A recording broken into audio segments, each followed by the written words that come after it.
Boom! According to that, I am live. It is, wow, I am like 10 seconds ahead of schedule according to that. Although, no, there is a 40-second buffer, so it'll be a little bit after. But, hey, we're in good shape this week, which is much better than last week. It's very good to see you all. It's a great turnout. Thank you for everybody who gave me all the great birthday wishes this week. I just realised I've got to quickly go fix something. Give me 1 second.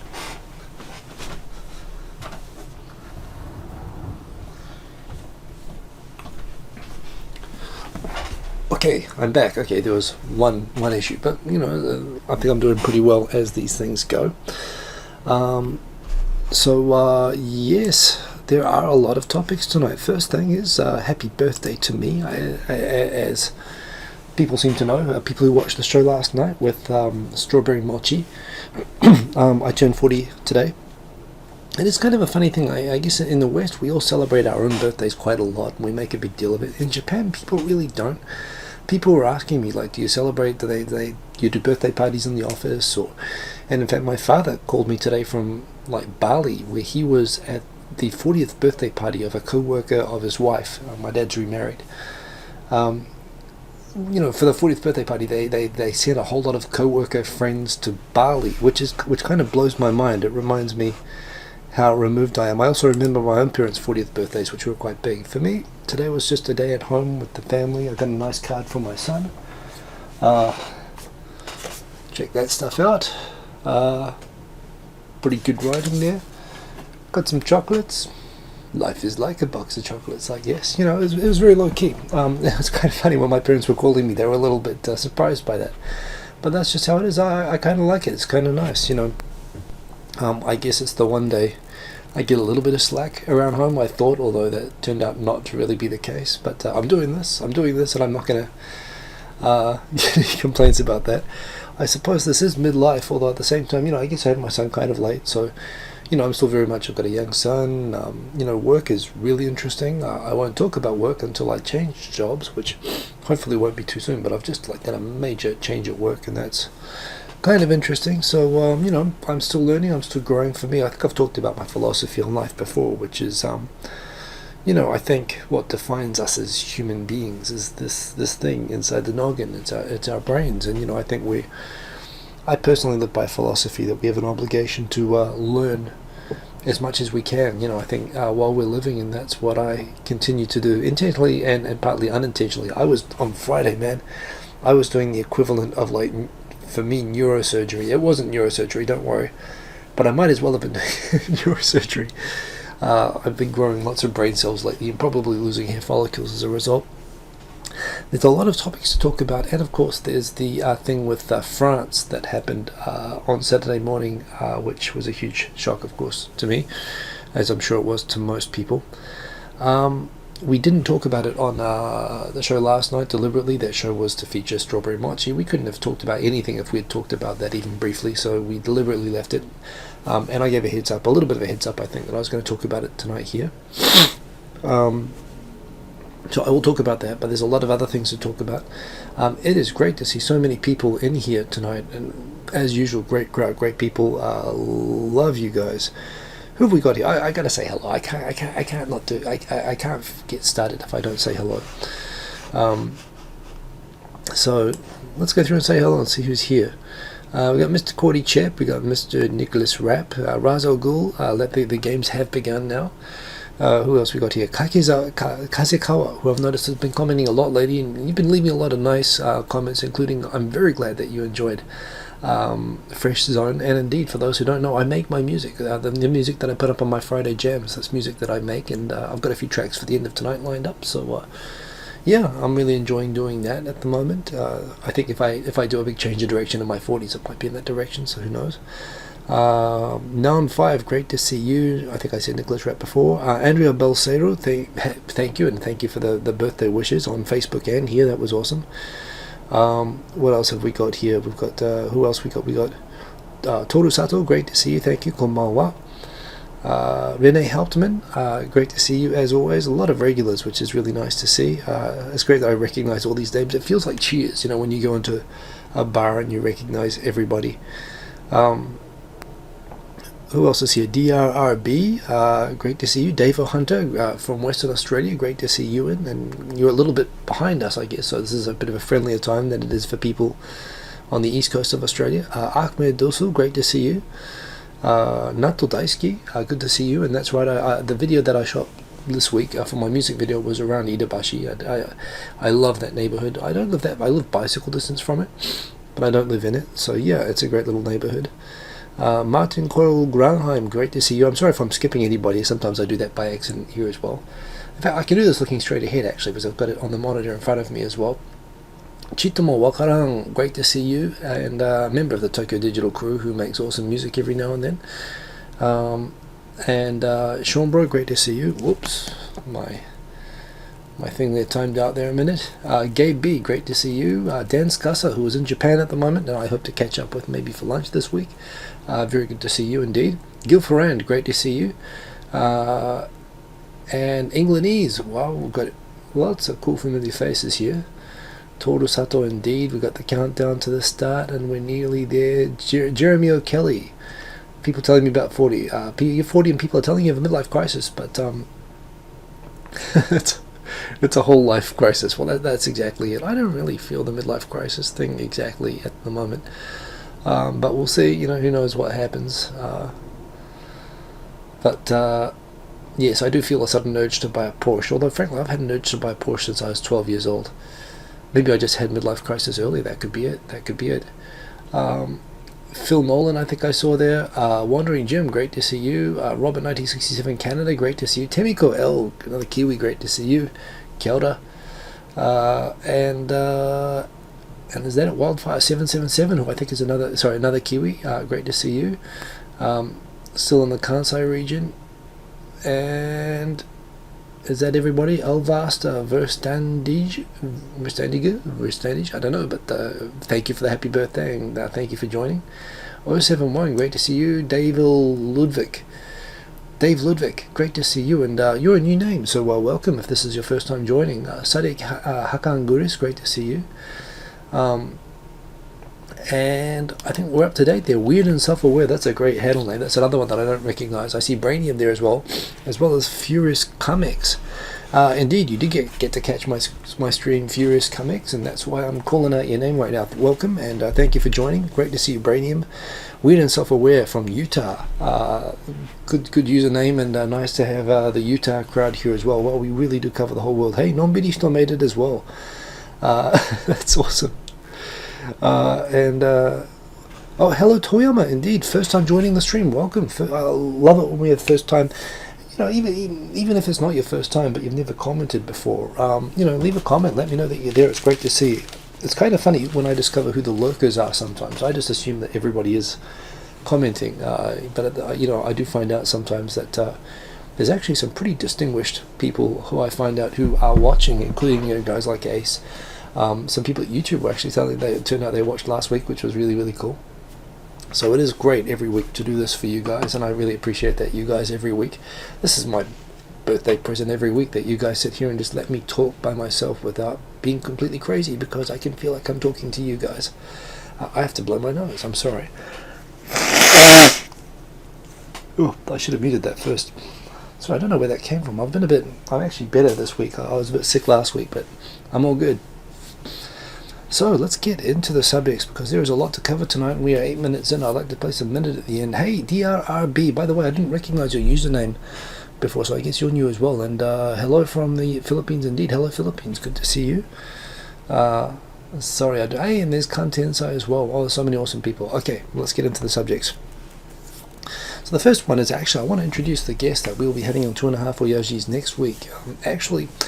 So there's a funny thing. I got into a binge watching thing after the show last week, where Christina in Japan was, I was just messaging with her, and I thought I'd start watching her videos. And I was kind of like, well, one, her videos are all kind of short. She's only been doing them for a few months. And so I was able to watch pretty much all her videos in about an hour. And they're really, really good. I was really impressed. And it just reminded me, part of the objective of 2.5 Oyajis when we started it was to sort of be a channel to discover and showcase kind of worthy new channels, channels that everyone should go and subscribe to. And this is one of those, and I was talking with Victor. I said, Victor, go check out her channel. And Victor saw it and he said, yeah, we should feature her. And so we booked her in after the week with Strawberry Mochi. But this is the thing, right now the new YouTubers, there's a lot of new YouTubers out there who are so strong. Like, I remember she was asking me, do I have any tips for her? And I watched her videos and I was like, actually, can I ask you for tips?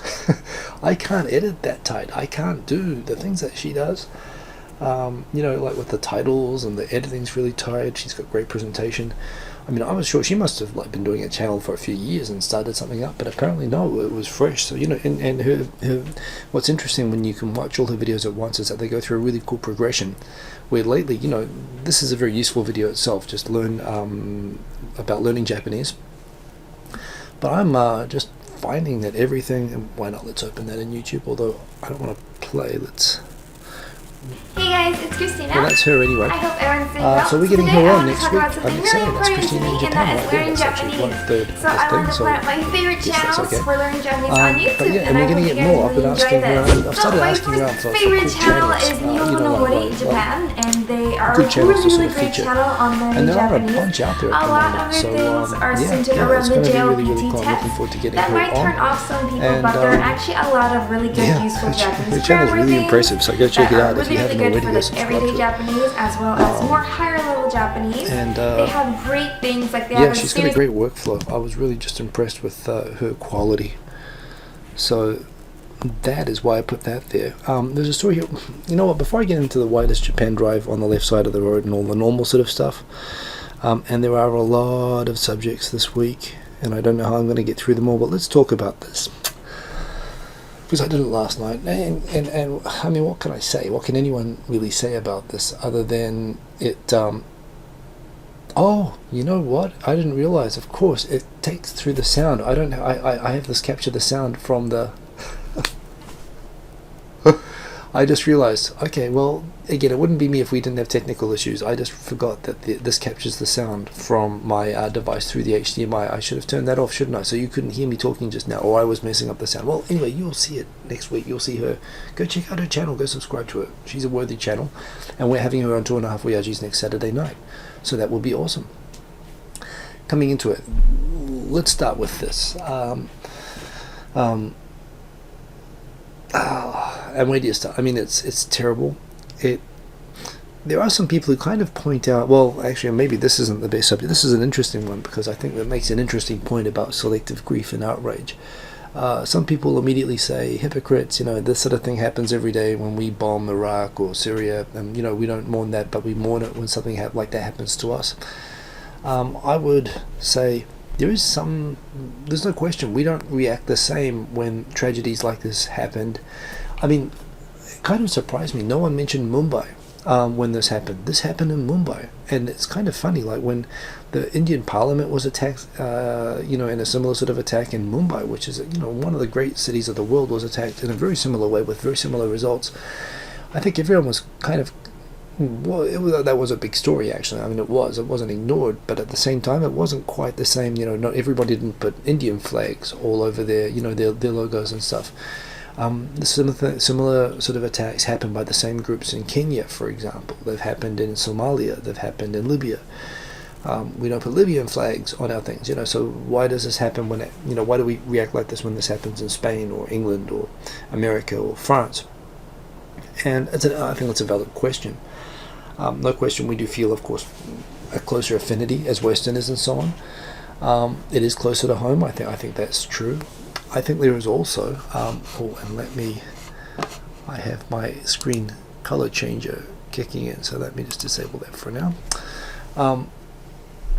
We do have those things. I think there is another thing. I mean, it's pretty easy, and this is what I think happens, is that people jump in and say, hypocrites, this is, the West is bombing them. But here's the thing, we're not doing, and France is not doing what they are doing. What the West is doing. I know, and I know that there are people on here who are into the, hey Alan, I can't read that. Is that Russian or Greek? It looks like Russian, but I'm sorry, I can't read it. There are people who, of course, will play up the Western powers, conspiracy theories about, the West created ISIS and all this sort of stuff, and, I don't push all that aside for a minute. As far as I am concerned, as a Westerner, the reason that France is at the moment involved in strikes against ISIS at the moment is because, I mean, if you watch, unfortunately, I've had a few very unfortunate nights on the internet where I've started watching videos about ISIS, for example. I haven't actually watched any of the execution videos, and I don't care to, but I've seen videos like, for example, from the Syrian, war, in the Iraq War, where they took over, where they overran an Iraqi military base and they just started executing all the Shias. I mean, the degree of massacre of Muslims by this group, in particular of Shia, or people that they consider to be, have just for theological differences among Muslims. Well, the Yazidis, for example, when they overran an Iraqi military base and they tortured and executed them one by one, and some of them took mobile phone footage of this.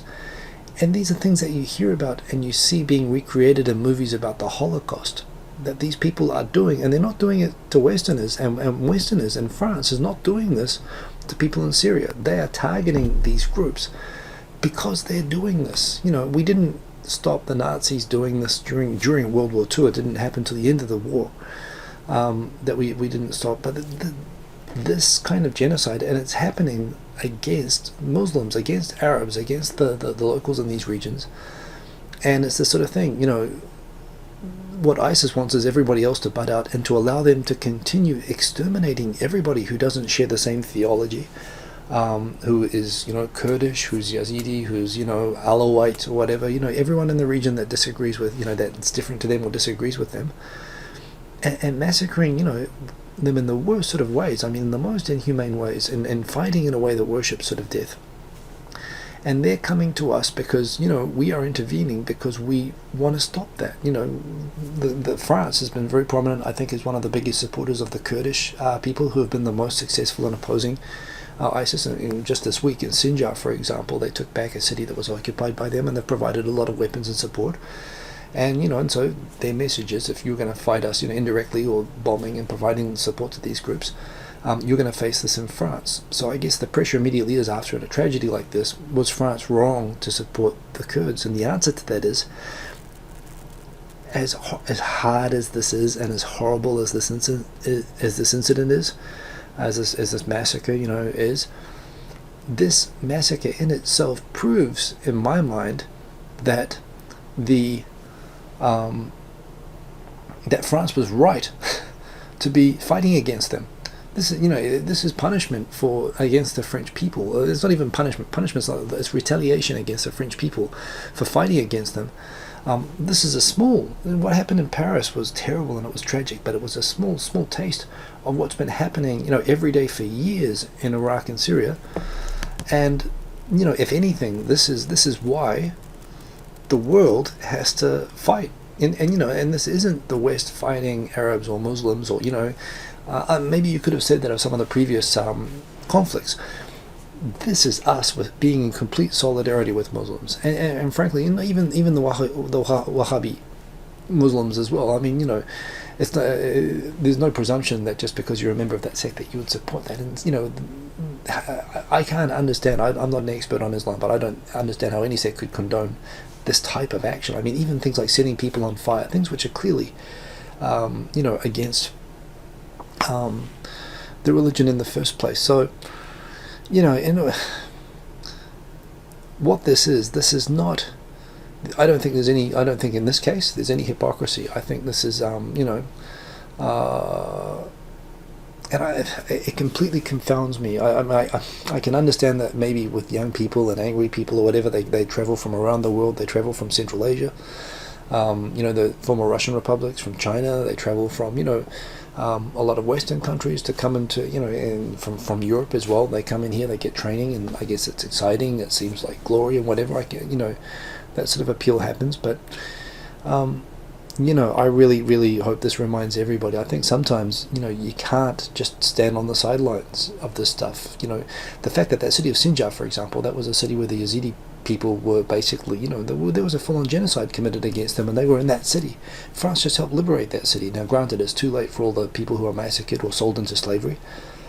But, at the same time, and actually I didn't realize that, I think Kurds are and actually Sadiq, who I think is Turkish, is able to correct this.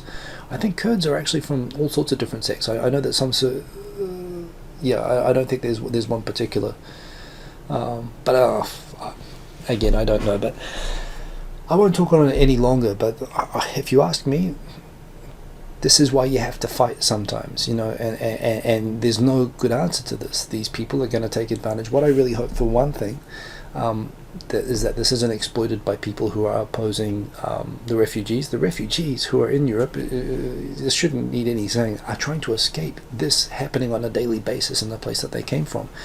And yeah, there's of course a risk that ISIS is going to take advantage of that, to infiltrate that migrant stream to get into Europe and to carry out this kind of attack. And maybe we'll discover that's happened with some of the people.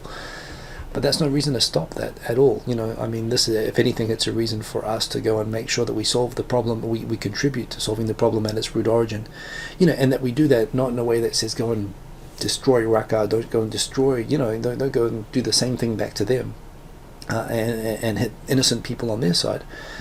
It's a really tough thing to do. But at the same time, find the people who lead this group and take it apart. I mean, it's just it's crazy, isn't it? And it's very sad, and unfortunately, this sort of thing can and is probably going to happen again. And for that, just respect and bravery to the French people for the way that they've handled this, and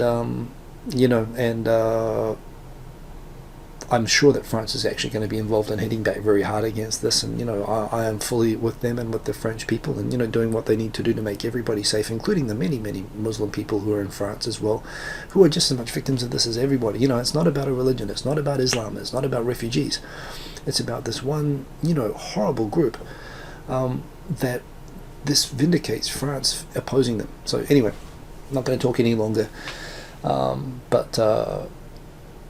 yeah, and just talking about the media as well, man, it's horrible watching the 24-hour news cycle. 24-hour news just sucks, doesn't it? Because they have to fill in the time when they don't have information. So I turn on the BBC, they don't have any information, everybody's tired, everybody's stressed out, and all that they can do to fill in the airtime is say, well, who do you think this might have been? Do you think it might have been jihadists? Do you think it might have been Muslims? Do you think it might have been refugees?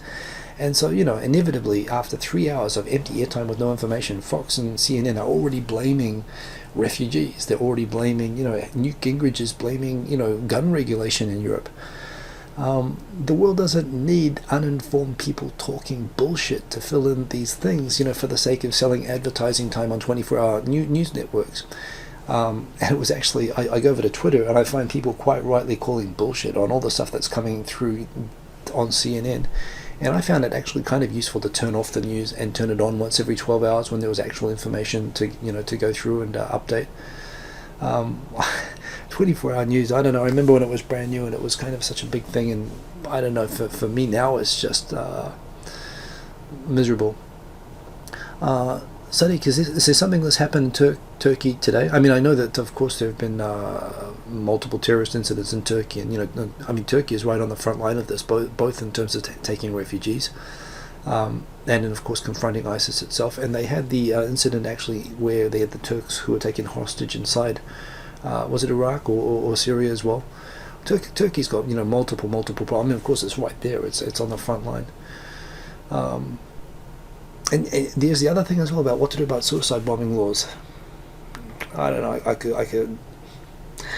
Should I go further? I'm going to say one more thing. Which is this. I have mixed opinions about Israel. I have some distant relatives who live in Israel and who are Jewish. So for me, the idea of the right of Israel to exist is there. It exists. It's a fact. There are millions of people there.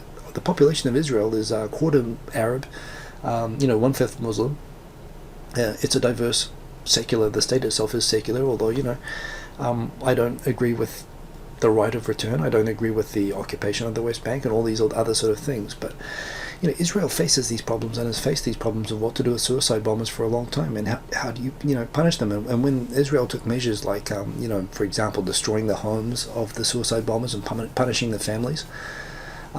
That was an extreme measure that I think the UN, everyone sort of criticizes, but at the same time, it's one of the only things you can sort of do to try to disincentivize people, young people, from from doing this sort of thing. If you're prepared to give your life, that's the whole power of what ISIS is. That they sell the whole idea that they're all willing to die, and unfortunately, the measures you use to combat that have to be different. And like you said, passing laws against suicide bombing, you can't do much about that, but you can pass laws that perhaps dictate how you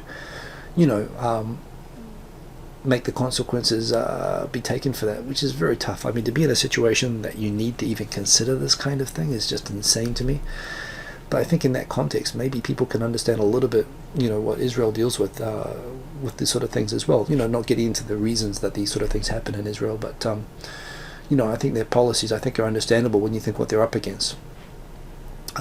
Anyway, end of that. That's a lot of stuff. I was very angry on the day that I heard it, and it was very dark, and I was very negative, and I needed to actually get away from it, which I hope a lot of people did. But I really am fully with France, and really, doing whatever they have to do around, addressing this now. So very sad news, but at the same time, let's reflect and think about making sure that that we pay proper attention to what's going on in these things and where it happens elsewhere, and pay the same attention when this happens in Turkey, when it happens in India, because everyone, this isn't an isolated thing. Okay, why does Japan drive on the left side of the road, or as I like to say, the correct side of the road? The British Empire, I think, so basically, and the story which we were always told was that everyone knows that everyone drove on the left side of the road until Napoleon took over Europe. And Napoleon changed it, which we were all told was to confuse the English invading Europe, which seemed kind of strange. But we're being nice to France at the moment, so why not? And if America wanted to, take France's cue on which side of the road to drive on, which is a bit confusing to me as well. And this is the Turkey blast. Is that from today, or is this the one from the during the election with the Kurdish rally that Sadiq just sent to me? Anyway, I'm sure I'll see it. And I know that there was indeed the bombing of that rally, for example. I mean, Turkey's deserves a lot of support. Actually, it's in a very difficult position with this. I'm going to come back to this. So yes, why does it drive on the correct side of the road?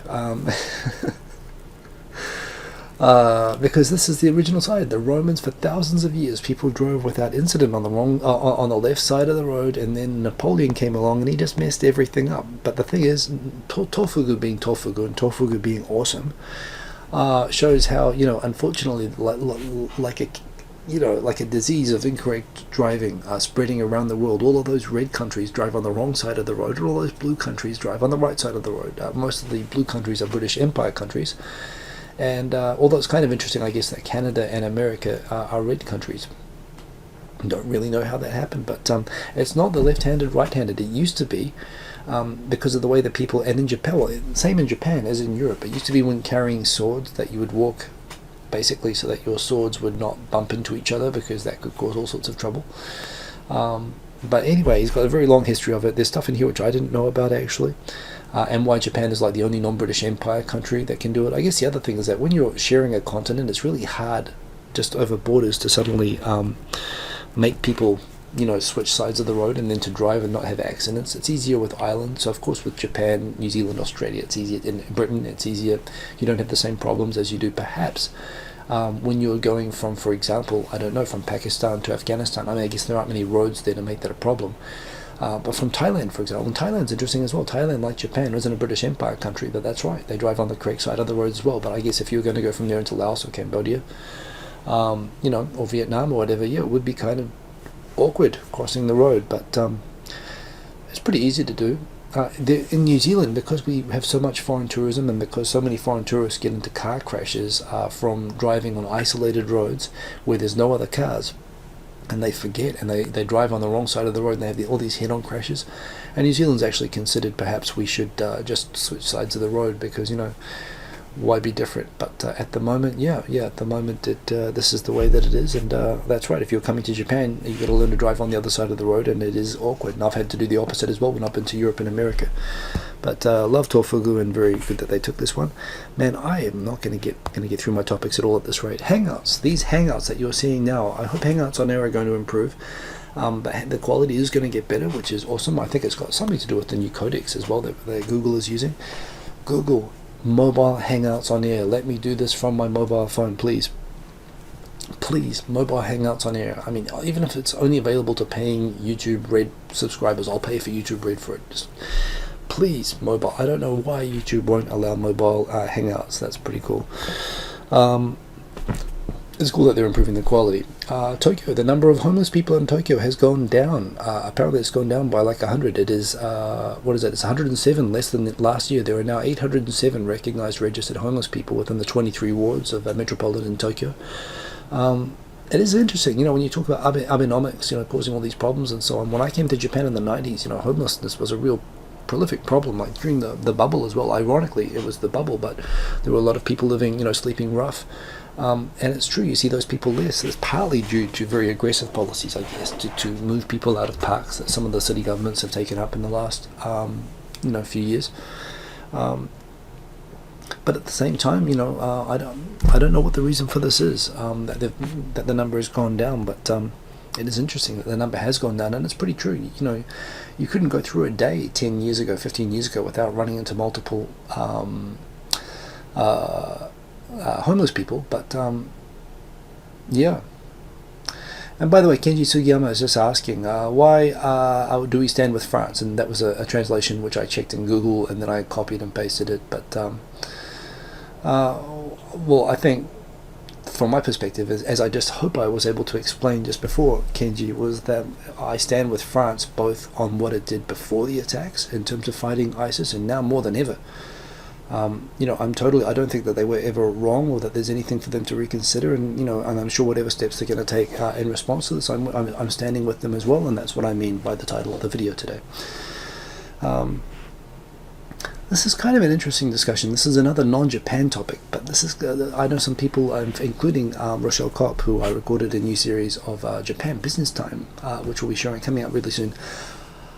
Oh yeah, I can't wait to talk about that. I'll talk about that in a minute. This is there's been a few things going on at Yale, for example, which is her alma alta, and just talking about this whole thing about and it's kind of funny to me now. Well, funny. It's a bit like I've noticed on the new episodes of South Park, there's been these PC principal and these kind of very hostile and aggressive, politically correct college people who like shut down anybody who's like politically incorrect slightly, and I kind of thought that's a bit of an odd thing. I don't know what that is, but they suddenly come up here where apparently now the idea of the need to protect vulnerable people, like not just using inappropriate terms, for example, Red Indians, for example, and the idea that you have a rage mob set upon you, basically like an internet rage mob in real life. And there's an interesting analysis of this, that this generation that's in college now is maybe the first generation that's grown up entirely with social media all their lives, and it's causing kind of real changes in behavior. There's been this kind of rage mob happening over all sorts of things about whether colleges need to be open places for open discussion about politics, about social issues or so on, or whether they need to be safe spaces where people who might suffer like post-traumatic trauma, for example, from suffering racism, from suffering microaggressions, from suffering from rape or physical abuse, that they should not be we should avoid trigger words that might do anything, or trigger situations that might trigger this trauma again. And yes, by the way, Anbel, yes, 807 out of the population of Tokyo is very, very small, and I don't know what's happened, because it used to be much bigger. The thing is that they are very prominent. I mean, they stand out. They don't wash as often, unfortunately, and you can smell them on the crowded trains. And as much as I want to be politically correct and I'll be the cool guy who sits next to them, I can't breathe when I sit next to some of them. And it's like, I don't want to be mean to them, but I got to get out and change train cars, and I don't want to invalidate them as people. But that said, it's a very low number indeed, especially compared to the old days where there were like cardboard towns, shanties, everywhere, inside train stations and so on, where these people used to live.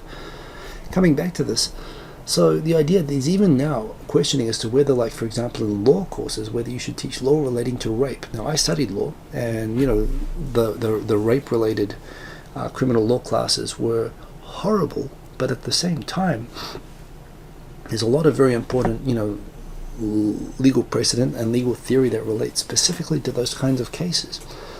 And the idea of being the wrong person, saying the wrong thing or whatever, and it is really interesting to me that there's almost an anti-intellectualism and a need to protect people, and it led to a very long discussion that I had on the internet this week that this is happening apparently in America, and I've observed it in Japan too. People always complain about new generations being weaker or softer or more coddled than in the past, and maybe this is part of my turning 40 that I think this as well. But I know people, for example, if you work in a law firm, as I've done, when you write something, you give it to your boss. Your boss will do a red line of it. A red line is a markup where they will check your spelling mistakes, your grammar, and they will sometimes even just adapt it for a style, because this is going out in the name of the partner. Maybe they just want to change the way that it's worded into something that they're comfortable with.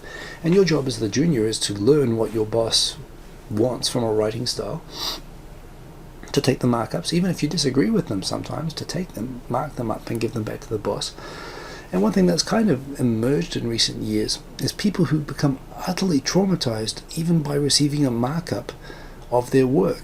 Something which I consider the most basic element of working, of getting negative feedback or criticism intended to help you correct and improve something, that it's taken as abusive or power harassment.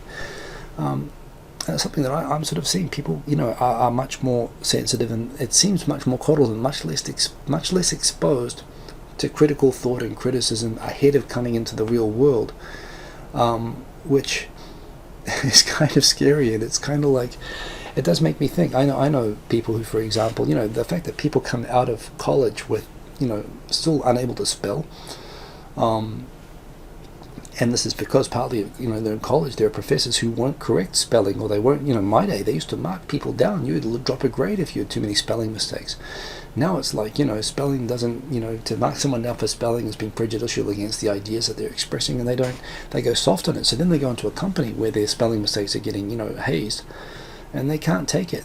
This is happening all over the world. It's definitely happening in Japan, and I had a great discussion with Rochelle about this, both in the cross-cultural context and in the just in the way that the world is changing. It's an interesting discussion, but and I don't know, I think the internet and social media probably has something to do with it. And I think, Dan, you're right. I think the internet's definitely got something to do with it. I love this guy. Well, one, as you know, I'm the biggest. For me, I'm just like, okay, everything has to be driverless as soon as possible. You have to have these wireless carriages. This taxi firm hopes to have driverless cabs on the road by 2020. I wonder how his taxi cab drivers feel about that.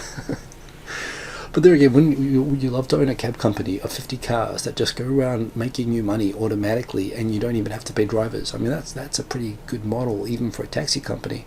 I would have a whole fleet of those. Chito Wakano, I'm sorry, I love your story. I'm going to read that because that is all that people can see that on the screen. You had an apprentice, was brought up with social media, you corrected his code, he went off sulked for the day, and that's what they do, they sulk. The next day you told them to go away. And yes, do that, because they need to be toughened up.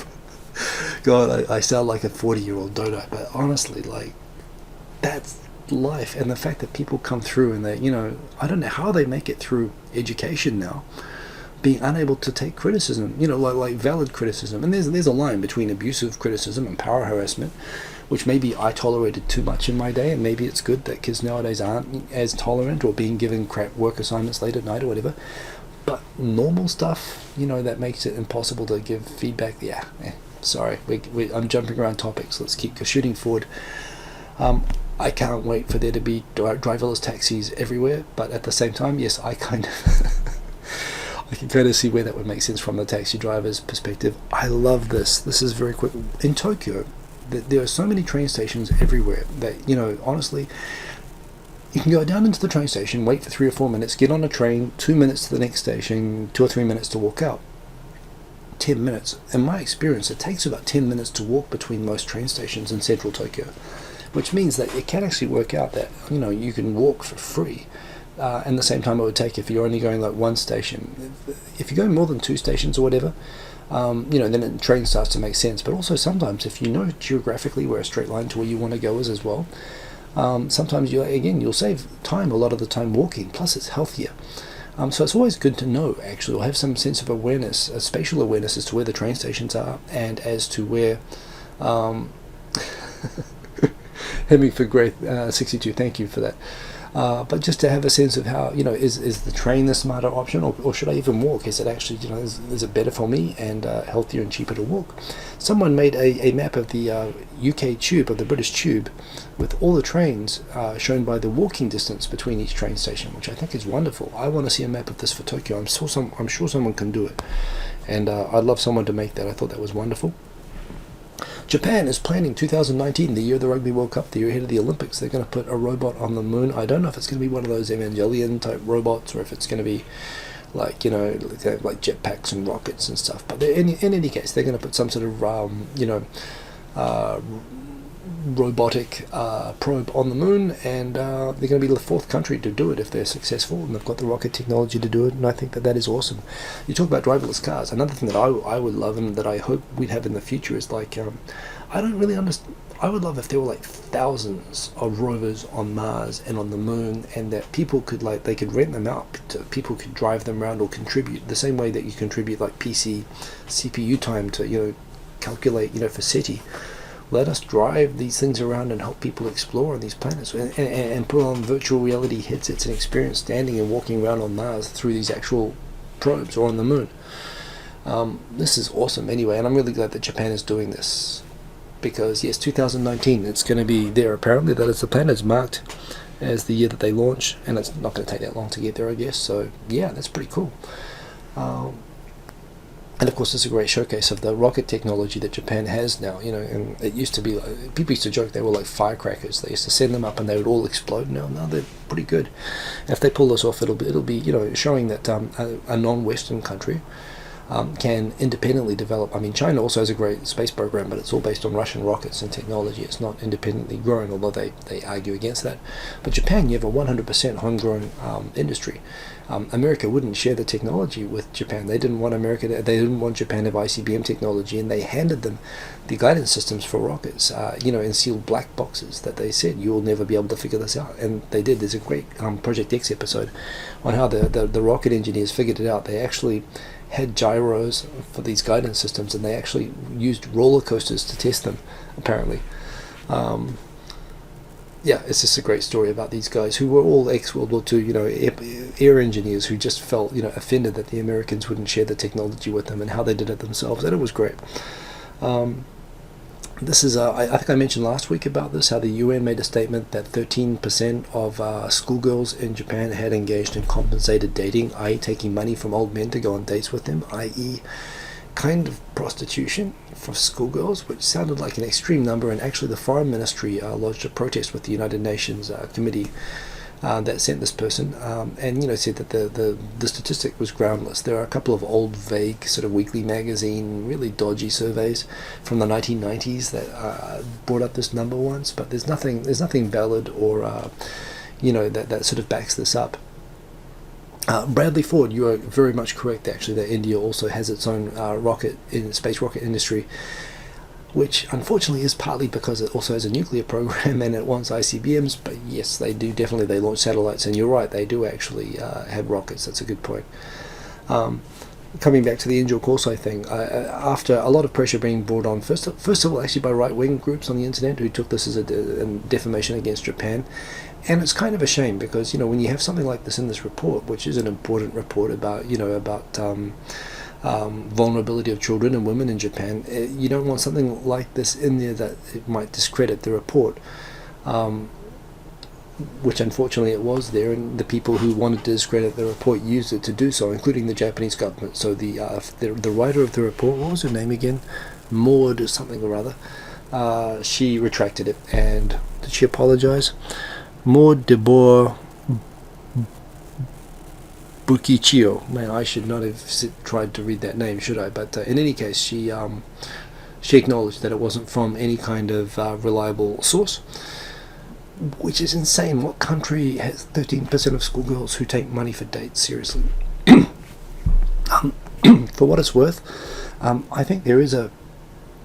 Where do I think this came from? Stats in the 90s, because there was a time in the 90s where there was this kind of media wave about the issue of Angel Corso, which is literally compensated dating. It's about getting money for going out and hanging out with old men, ostensibly for sex.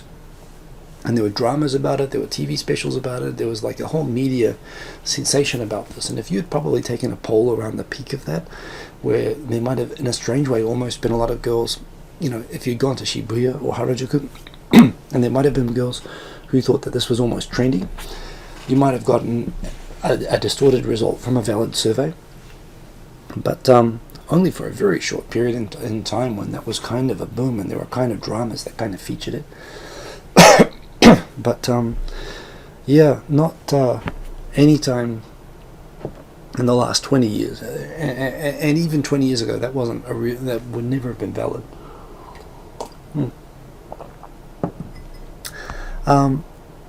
So this is the track that I uploaded this week. It's kind of funny. Every time I make a new track, I think, well, not every time, but a lot of the time, I think this is one of my best tracks. And when I go back and I try to figure out what were my best tracks, I do have an objective bias towards the most recent tracks because, I'm most attached to them. They're still freshest to me. Tracks which are older, they feel a bit more stale and so on. So there is this kind of thing that I have that I tend to think my most recent tracks are pretty good. But this track, I was kind of inspired by something I heard on SoundCloud by someone else, and I kind of riffed off the track which I heard to create this. But I don't know, for me this came out as the sound that it came out with. It was more musical and less focus on beats and stuff like that than my other tracks. This is my favorite track ever. There's only been 30 listens to it actually on the SoundCloud side. It's hardly gotten much attention, but I love this track. I made it during the week. It just popped into my head. I had the tracks that I showed on the show last week, which instead of uploading those, I made this, and I like this one better. So I uploaded this, and I put a little video going around Itabashi on it. But that was I'm really happy with this, and I kind of want to try to do more stuff around that as well. So yes, hey Dean Bennett, great to see you, sir. Hello. As you know, I make all of the music that goes up on those videos on Friday and so on. I make this sort of music, and I'm learning and I'm figuring things out.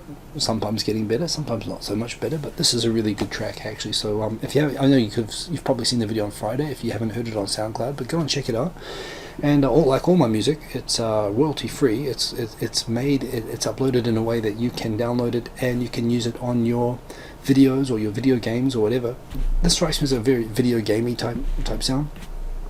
You're free to use it however you want. All my stuff is there. I make it partly because I just enjoy making stuff, and partly because I want to contribute to, and I get a kick out of seeing other people use my my music. So that's pretty cool. One thing, Keiji Tsugi, coming back about the India space program, I kind of get it that India be spending money on rockets when they have so much poverty. That's true, but at the same time, well, should they even have a nuclear program when they have so much poverty? But at the same time, India is a huge country with so many very, very intelligent people as well, and the fact is that at least they're using their rocket program to turn into, slowly, it's taking time, into a profitable industry. And I think if they can at least have a profitable commercial space industry, then you can't really complain about the cost. Although no question, there's been a lot of cost that's gone into it, which could have been spent on feeding people and on rural development, which didn't. But I don't know. Hopefully, if they can get money back from it in the end, you'll be able to. Maybe that will pay back in the end. I mentioned this on the show last night with Strawberry Mochi, that an insurance company has actually started offering insurance for men who are afraid of being falsely accused of groping accusations on trains. This is something actually people from outside of Tokyo really fear when they come into Tokyo. They actually talk about how the fear of false accusation of groping, because there are so many dramas and TV shows that talk about the risk of this, rather than the actual problem that the groping happens in the first place. They talk about the danger to men of being falsely accused. But there's a lot of paranoia about this, and my homestay father in Fukuoka was saying how if I'm in Tokyo and I'm on the train, I'm like this the whole time so that everyone can see and no one can falsely accuse me. I guess he's the sort of person that they would sell this insurance policy to. I don't think anyone would necessarily need to make it. By the way, thank you, DRRB. I'm glad that you like it. And Mikey Chen, you didn't miss the twerking. No, I'm not going to twerk. I'm sorry. Not going to happen. Maybe on my 50th birthday. Maybe on my 50th birthday, my son will be 16. It'll be good for embarrassing him. I'm pretty sure I'll be up for it. At the moment, if I twerked, he would just twerk with me. He's 6 years old. When I'm 50, that'll be a good thing for my 50th birthday. So hang around. 10 more years. It's not long to go. I thought that was funny. Native Instruments has just created a new version of iMachine, which I always found a little bit tough to use compared to IK oscillator. So I don't know. I am going to try to find the time to learn how to use this app, because I can use it on the train and so on. I can learn it, and I might switch to using this. I don't know. I might see how this goes. I'm also still really looking at Push 2 from Ableton, which costs like $960, but maybe that's too much. That could be the substitute for my Porsche. I don't know, but anyway, there's a very, very cool music making app there that I'm trying out. A few others are trying out. Politics this week. I'm just going to talk about this very quick. Oh, and there's some other stuff in here which I want to show you guys. That guy, his name is Okada. I forget his first name because no one uses first names in Japan, and it doesn't really matter. He is the leader of the Democrats in Japan, and the Democrats are trying to be like the Democrats in America, like the main credible opposition party. And basically, the short story of the Democrats in Japan is that they formed together from a bunch of parties of people who had very different ideology, but they all just wanted to screw the LDP, and they were able to unify all of their very different ideology and disagreements under a manifesto that basically Ichiro Ozawa pulled together when he was the Secretary General of the party. And based on that manifesto, which said that they were going to stop all the bullshit that LDP was doing and all the wasteful spending and power of bureaucrats and make government more accountable and all this sort of stuff, they got elected in a landslide. Also, the government at the time was so unpopular. They got elected on a landslide. However, after like about a year of the Democrats being in government, they started infighting. They went back to their old factions, and when the elected government got kicked out through a kind of basically an internal sort of a coup, various reasons for it, but basically the faction which took them over tore up the manifesto which they were elected on, the promises that they were elected on, said, okay, we're going to do this, we're going to undo and reverse pretty much everything that we promised we would do, and we're going to cooperate completely with the bureaucrats now to get their support so that we can get real power. And then his successor actually was like more LDP than LDP, wouldn't fight with the bureaucrats at all. And as a result of that, everyone got so disappointed that they voted them out because they turned out to actually be like worse than the LDP. If you wanted complete obedience to the bureaucracy, you'd just vote for the LDP in the first place, and that's what they did. They voted out the Democrats. So after they've got voted out, the Democrats went into opposition, and they had to figure out, well, how are they going to rebuild? And for me, what I was looking for was for the Democrats to, we look like twins. We're kind of similar, aren't we? Don't know. And by the way, I know people who know this guy, and they say that he's a wonderful guy. He was a Secretary General of the Democrats before the election. He kind of switched the role out for someone else just before the election happened, for Hatoyama. But he's been the leader of the Democrats multiple times. By all accounts, he's a very smart guy, very nice guy. I know people who know him. They say he's a great guy. I'm sure that he is. However, he's very much part of the old guard of the party that was responsible for the internal coup. And basically, after the election happened, they had a choice of leaders. They had a young guy, Hosono-san, or they had this guy. And Hosono-san's view was, we need to clean house, we need to admit all the things that the last two prime ministers did wrong, and all the things that we screwed up, and that all the people are angry at us for, and rebuild the party, and rebuild the image the way that we got elected in the first place. And yet this guy who's just kind of steady as it goes, and saying, look, we are going to not do any radical change. We're not going to admit we did anything wrong. We're just going to sit and wait and get elected based on people not liking the LDP. And he got elected, which was a huge bad thing, because it meant that the party wasn't going to reform itself. And he has done nothing for the last 2 or 3 years. Abe somehow, in spite of all the very polarizing politics that he's done, he's just sat there. Abe's done quite well. He's done basically nothing. And then after 3 years, he's just announced this week, okay, I've got an idea now. At last, we've waited 3 years for an idea from him. His idea is, let's dissolve the Democrats. Let's get rid of the Democrats, and let's merge with all the other opposition parties and make a new opposition party. Again, not a single idea for how to reinvent the party or make the party electable.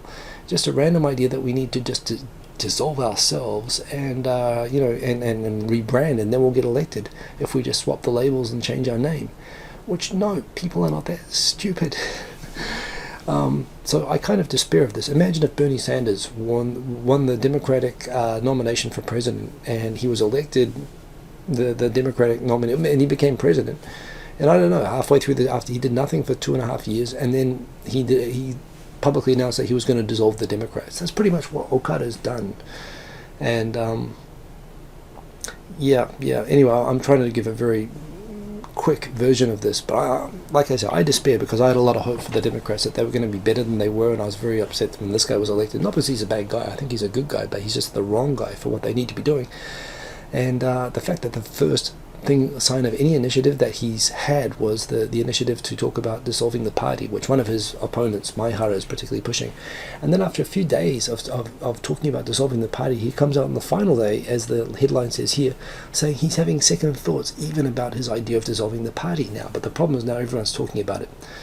Chitomura Karang, Japanese politics is kind of interesting. I haven't really talked about it much lately. Is there any real youth within Japan's government? Yeah, there are some. There's a lot of young people who get into the LDP chapters. The thing is that to choose to be a lifetime politician, there are a lot of young people in the Democrats as well, actually. Most of the young people tend to be from dynasties, people whose fathers or mothers were politicians for a certain area, and everyone in the town always votes for that family. So there's a lot of that. There's Koizumi, Prime Minister Koizumi's son. Is he inside the cabinet or outside the cabinet? But he's got a lot of very big posts. But there are young people. There are young people as well. But no question, there's a lot of old people as well. And I haven't talked about politics for a long time, and I should come back and do this soon. In fact, there's something about politics coming here that I want to show you in a minute. But the whole thing with Japan is that the politics is kind of a charade, because unlike, well, I don't know how it is in America. Maybe you could say the same thing about America. But in most countries, politicians decide what the laws and what the policies, this is almost, they are lawmakers. They are elected to make laws. They make laws. In Japan, the purpose of lawmakers is kind of, they debate a few token policies for the election, but the other 1,000 policies that the government does are decided by unelected, faceless bureaucrats that no one knows who they are. This is true in most governments to some extent, but to an extreme degree in Japan. And for me, that's the heart of the problem with Japanese politics. It's not the politicians. The politicians are a sideshow. Them causing lots of drama and getting all the time on TV is a distraction which lets the bureaucrats get on and do whatever the hell they like, which sometimes is actually a good thing, like things like immigration, which you don't want elected people discussing. And sometimes it's a bad thing, because you have, people lining their own pockets and setting themselves up for, tipping off banks when there are going to be bank inspections, and people, retiring into the industries that they're supposed to be supervising and regulating, like the nuclear industry, which is having a huge, it's had all sorts of issues. So anyway, disappointing. Looks like the Democrats are going to get rid of themselves, which is just kind of staggering. Interesting news story this week as well, that the LDP is supporting another historical investigation. They've done one so far, I think one or two, into the background behind the apology given for the comfort women in 1993. Basically on the view that the apology acknowledged the coercion of Korean comfort women, and they wanted to basically prove that wasn't a sincere acknowledgement of the fact of coercion, rather that it was a diplomatic compromise in the negotiations. They actually went and published all the negotiation notes with Korea, where Korea was just lobbying to say it was forced, and Japan saying, okay, if we say it's forced, it's going to be the end of the issue, and Korea said, sure, it's going to be the end of the issue, just let us say it. So Japan said it, and of course it wasn't the end of the issue. And in fact, they used the fact that Japan acknowledged coercion as a justification for continuing the issue. And the LDP didn't actually change its position on this per se, but they just wanted to make the point that Japan never sincerely acknowledged the coercion aspect of this, and that they actually can uphold a position that contradicts the apology. That's why they did it. They did it to undermine the apology. Well, now they want to do a similar investigation into the policies of GHQ, which included writing the Constitution of Japan that Abe hates and wants to change. Also includes saving the life of and exonerating the emperor for war responsibility. I don't know that they're going to revisit that, but they do want to look at the Constitution. The other thing that they're going to look at is the Tokyo tribunals. The tribunals that prosecuted the Class A war criminals, which again, you could look at the procedures and say whether they were flawed, but at the same time, why is a government looking into undermining or even investigating the trials that basically settled the ending of World War II? I mean, imagine if Germany said it was opening an inquiry into the Nuremberg tribunals. They were flawed tribunals. You can find plenty of mistakes with them, but the fact that you're opening an investigation sets a position that you don't acknowledge, the post-war order, which is definitely true of the revisionists in the Abe cabinet, but at the same time, this is a really bad idea for Japan and Japan's image, and somehow the people who are doing this think that they're going to improve Japan's image by telling the truth and fighting back, but no, it's wrong. and it's not going to help. They shouldn't go there. Maternity harassment. The Minister of Health, Labour Welfare has done a survey and found that more than 50% of contract workers in Japanese companies experience maternity harassment. Maternity harassment is a Japanese term, matahara, which is basically being put under pressure to leave their jobs when they become pregnant, rather than being allowed to take a 1-year leave and come back. In Japan, you're entitled to 1-year leave and you can come back to your job. It's much better than America. And because there is so much problem with this sort of harassment, they've actually come by where until now measures enforcing it have been voluntary. Now they're going to make it mandatory. They're looking at taking mandatory measures because it is such a widespread problem, and Abe is very much in favour at the moment of promoting women working in the economy, partly because the population is going down and they need to get extra workers, and there aren't enough children being born, so they want women to work more. And they want to protect women workers who want to work, which is fair enough, and it's actually a good thing by the government, and it comes down to womenomics, so it comes down to Abe as well, so he deserves some credit for that. That's the video I made for Fresh Zone. I really like the video. I love Iidabashi, the neighbourhood, and I like that track, so that was pretty cool.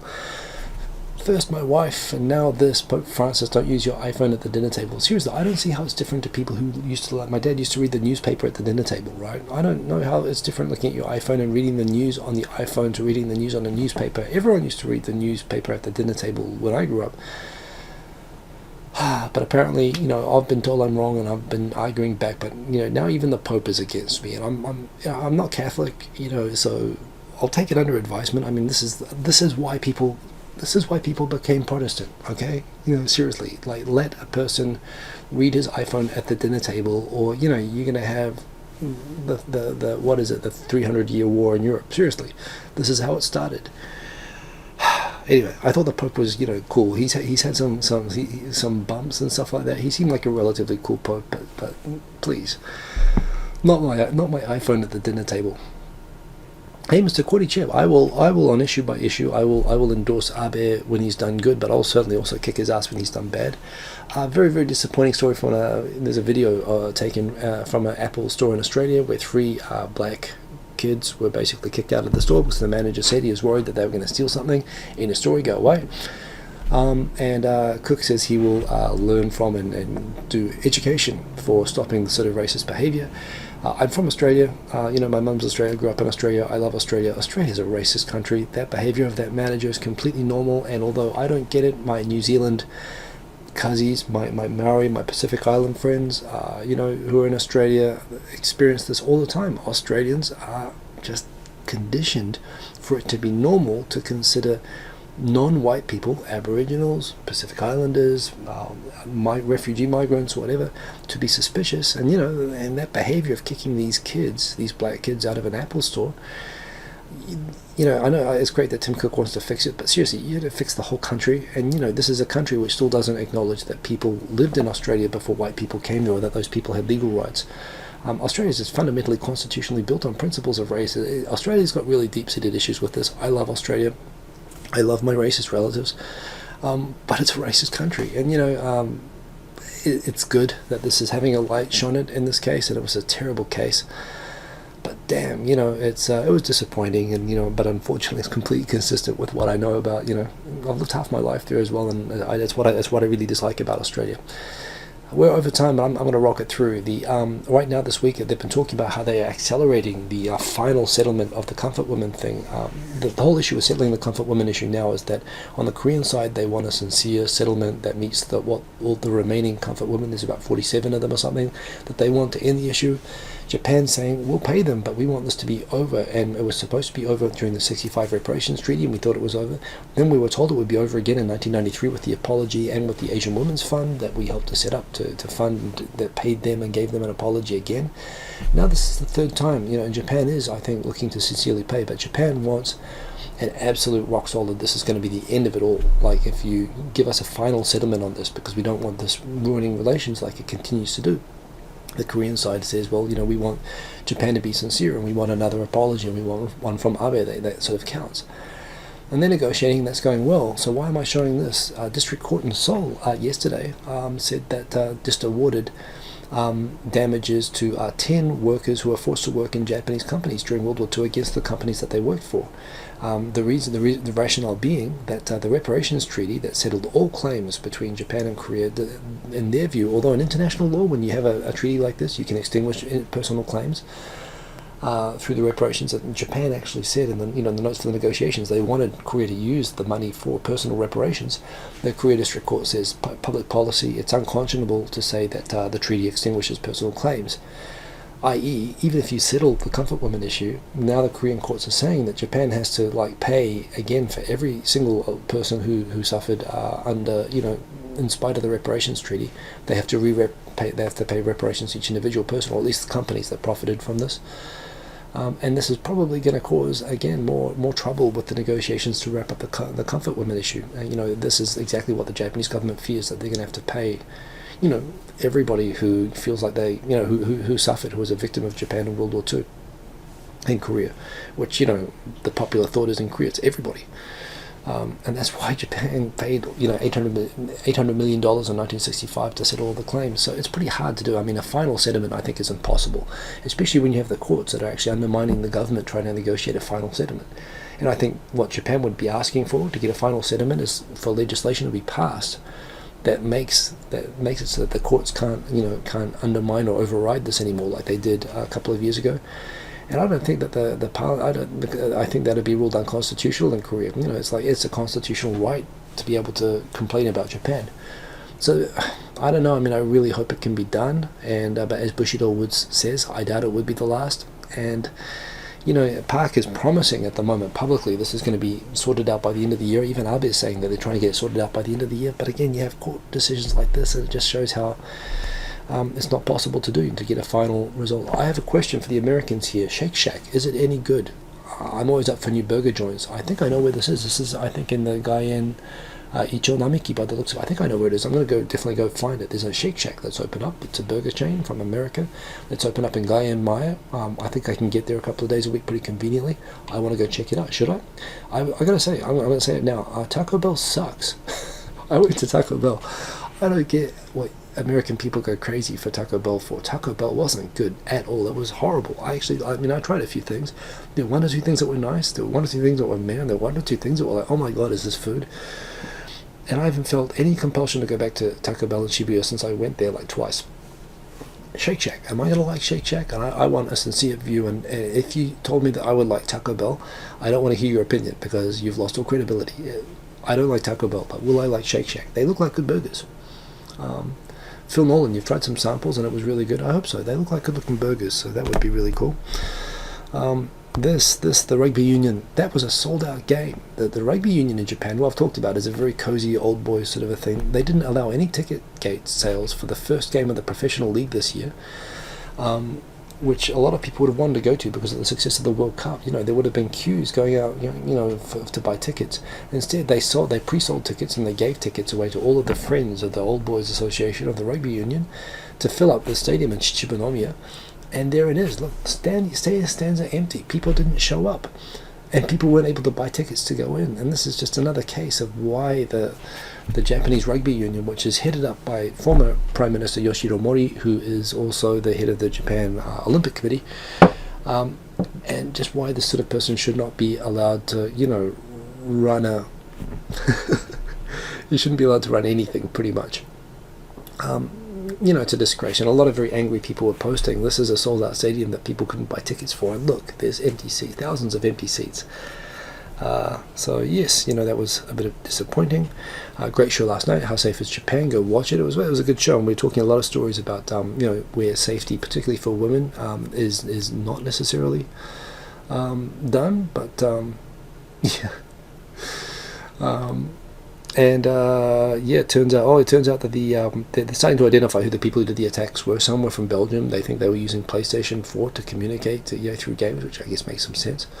I hope they identify them. I hope they find out who they are. I that's my logo that I put up. Actually, Dave Powell did a really, really cool logo, which he also has a logo that Pug-chan drew for him that I also have drawn up, and he did the logo thing, which a lot of people are doing, and I like the way he did it, and I kind of imitated that with this. I think this looks cool, actually, just besides everything else. Shinkansen, they will be adding, you'll be able to, from next March, you'll be able to go to Hokkaido by Shinkansen, so that'll be cool. I have actually tried going to, back in 1995, I went from Tokyo to Hakodate. You could only go as far as Morioka by bullet train in those days. But check it out. You'll be able to go to Sapporo in March 2000. In fact, let me have a look at that. Oh, you know what? You can only go to Shin Hakodate in 2016. The service to Sapporo is scheduled for 2030. Okay, so that's going to take a long time before it goes to Sapporo. But still, I mean, I've actually done that trip to Hakodate, and it took me 3 hours to get to Morioka from Tokyo. So you can see Tokyo down the bottom there. It took me 3 hours to get to Morioka, and then it took me 12 hours to get from Morioka to Hakodate. It was a long trip, whereas now you'll be able to do the whole thing in about 6 hours. So that is good news if you're into traveling in Japan and traveling on bullet trains, so that is pretty cool. Happy birthday from Ami Yamato. Thank you for that, Ami Yamato. That's very nice of her to send me that picture. She is awesome. I've done 2 collabs with her, two proper collabs with her. That was awesome. Japan's top tourist destinations. We were already well over time. I don't know how many have I been to here. I don't have time to go through all of these, but look it up because it's cool. And if you want to travel, these are the places that you should go to. This is something I wanted to talk about. This guy. So this is being run by Michael Kuchek in the background there. He's I love his blogs. I love how he writes, and he's actually now doing a video talking purely about politics.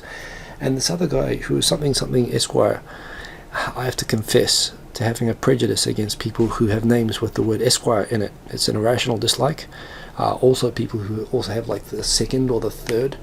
And I must admit, it's not very YouTubey. It's very polished. It's well lit. They're very, makeup and suits, and they have, mahogany and books and stuff like that, and they look very smart, and it's very well produced. Their videos have no views on them, and it's probably just because they don't look very YouTubey. It doesn't look very...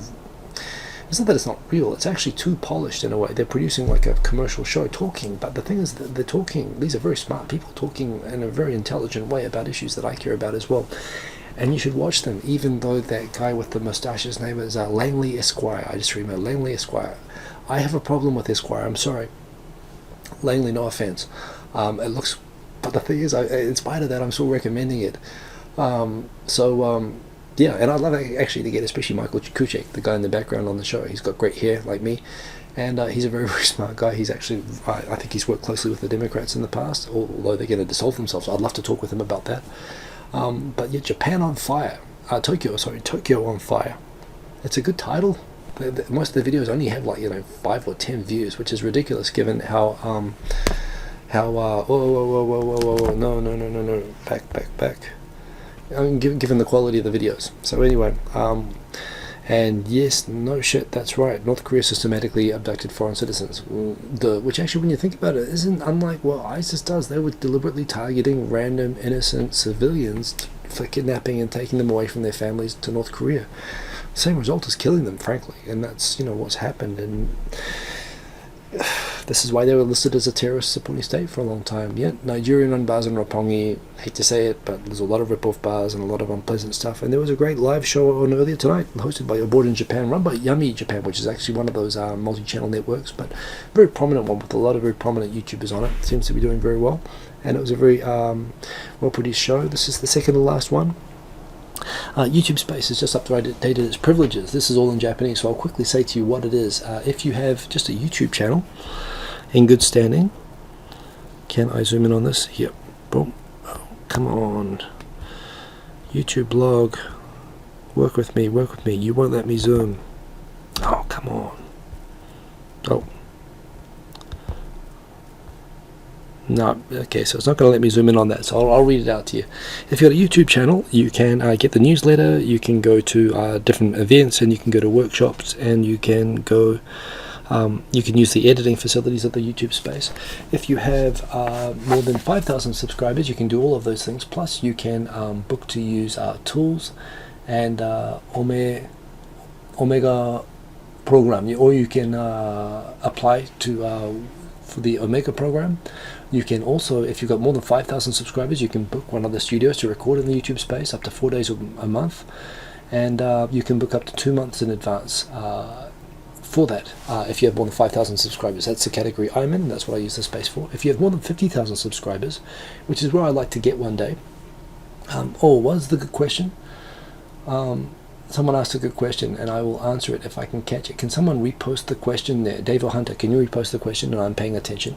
If I get more than 50,000 subscribers, what I will get for that is I will be able to get support with production of the videos. I love that. I will be able to do live broadcasting from the space. I would love to do that. I'd love to do a show like this from the space, although it would be at an earlier time.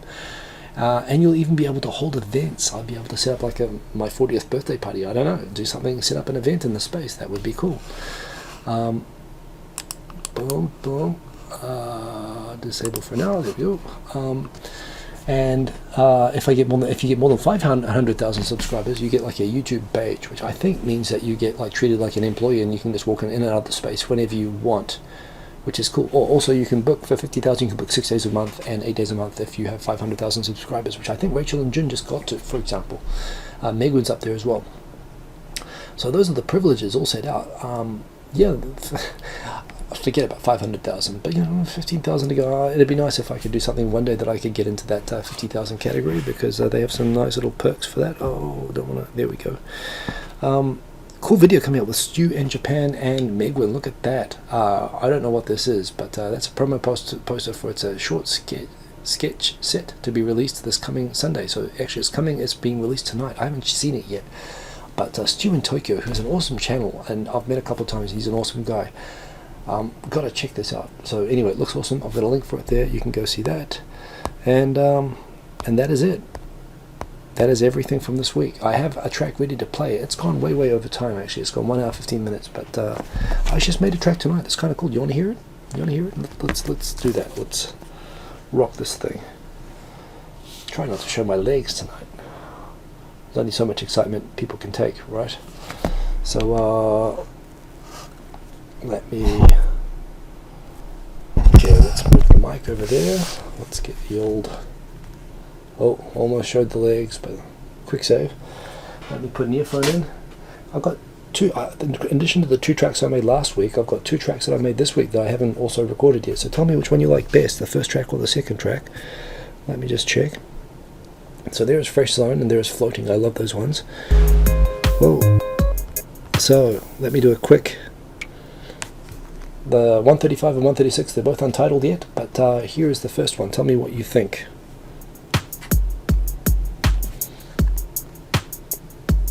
Can you hear that? There we go.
Feels like you're playing an NES game. Well, that's good.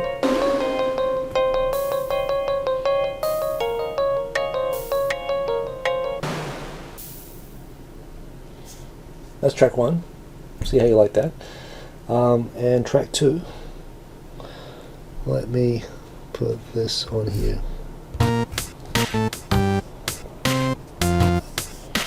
This is NES.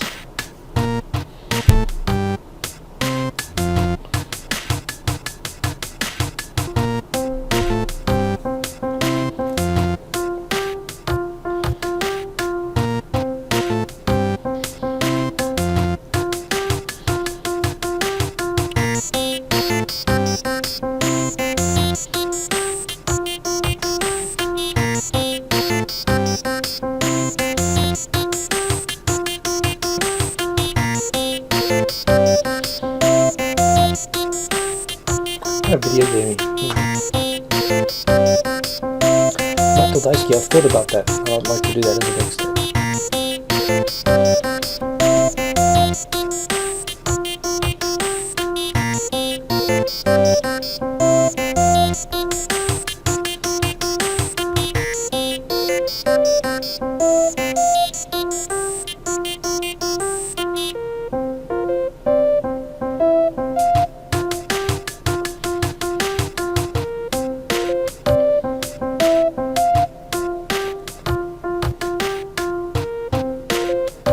And Ernesto Lara, you're absolutely right, and I hope I made that point clear at the beginning.